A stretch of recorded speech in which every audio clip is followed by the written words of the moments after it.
And now to GMA's Scam Busters. Scams, as you know, serious matter. Victims of scams are swindled out of an incredible amounts of money, on average $2,000 to $3,000 each time.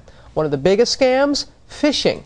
The Federal Trade Commission estimates up to 150 million phishing emails are sent each and every day. Here with tips on the top 5 scams and how to protect yourself is ABC's consumer correspondent Elizabeth Leamy, who joins us from our Washington bureau. Elizabeth?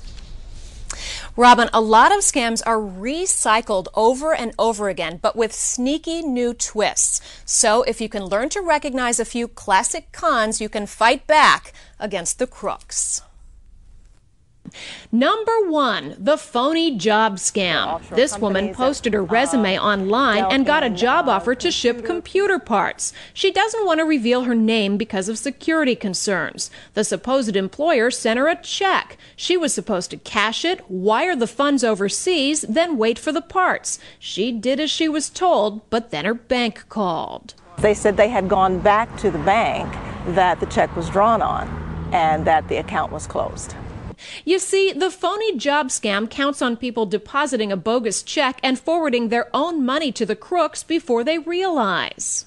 Number 2, the overpayment scam. This check.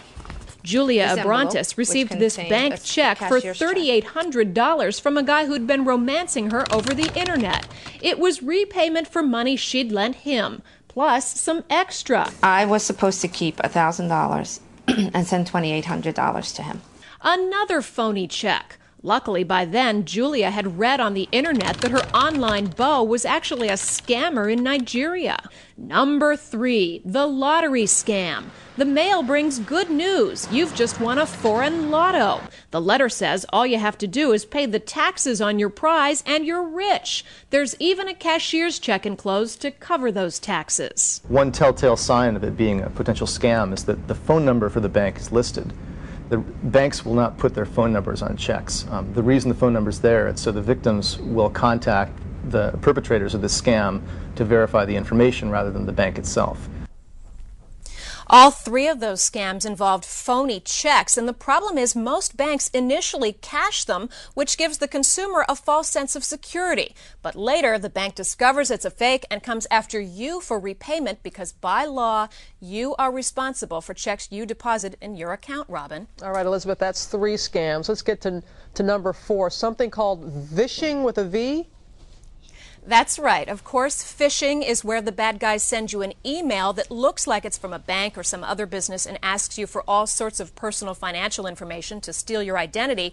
Well, vishing is voicemail phishing. Instead of directing you to a fraudulent website, they direct you to a phone number. And if you call, you get a series of prompts, once again, asking you for your private financial information. Well, since you have that phone handy, caller ID, you think that's fail-proof, but even that's not safe any longer.